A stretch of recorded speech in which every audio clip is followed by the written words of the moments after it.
और जिनेवा में दूसरे दौर की वार्ता के बाद भी टकराव कम नहीं हुआ है, बल्कि हालात और बिगड़ सकते हैं, क्योंकि यूरेनियम संवर्धन पर ईरान और अमेरिका में सहमति नहीं बनी, बल्कि अमेरिका ने सैन्य तैनाती बढ़ा दी है, जबकि ईरान ने हाई अलर्ट जारी कर दिया है। अब कभी भी युद्ध का अलार्म बज सकता है,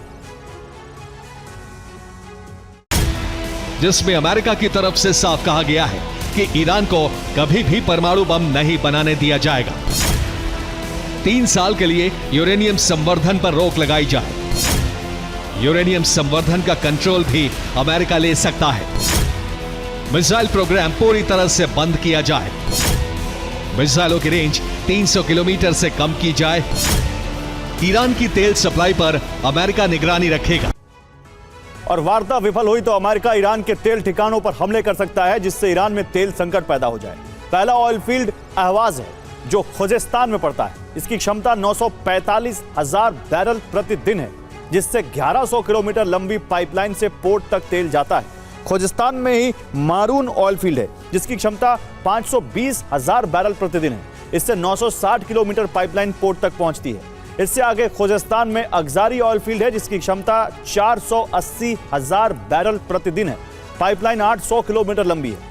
फारस की खाड़ी में फोरुजान ऑयल फील्ड है, जिसकी क्षमता 200,000 बैरल प्रतिदिन है, जबकि पाइपलाइन 500 किलोमीटर लंबी है। इसके पास ही दोरूद ऑयल फील्ड है। इसकी क्षमता 150,000 बैरल प्रतिदिन है, जिससे 400 किलोमीटर लंबी पाइपलाइन तेल लेकर बंदर अब्बास पोर्ट पहुंचती है। अमेरिका इन्हीं पाइपलाइन को ध्वस्त कर सकता है, जिससे तेल पोर्ट तक नहीं पहुंच पाएगा और तेल सप्लाई बाधित हो सकती है।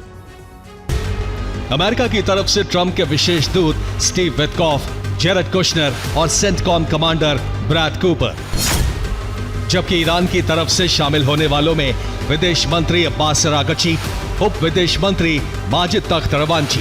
हालांकि मध्यस्थ के तौर पर ओमान के विदेश मंत्री बद्र अल बुसैदी मौजूद थे। कुछ और लोग भी शामिल हुए थे। और इजरायल ने ब्लूप्रिंट बना लिया है। 3 चरणों में ईरान दहन का प्लान तैयार है। पहले चरण में F-35 लाइटनिंग से हमले की तैयारी है। F-35 रडार की पकड़ में नहीं आता है, इसी वजह से F-35 से सैन्य ठिकानों पर हमले का प्लान है। दूसरे चरण में ईरान की मिसाइल सिटी पर हमला किया जा सकता है। इजरायल की जेरिको मिसाइल से तबाही मचाने की तैयारी है। एक साथ कई ठिकानों पर हमले किए जाएंगे। जेरिको मिसाइल की रेंज 3 से 5,000 किलोमीटर है। तीसरे चरण में अमेरिका के B-2 बॉम्बर्स इजरायल पहुंचेंगे। वहां से वो ईरान के परमाणु ठिकानों पर हमले के लिए उड़ान भरेंगे। परमाणु ठिकानों को तबाह करने का प्लान है। इसके लिए बंकर बस्टर बम GBU-57 से हमले किए जाएंगे। GBU-57 बम 200 फीट गहराई तक हमला कर सकते हैं।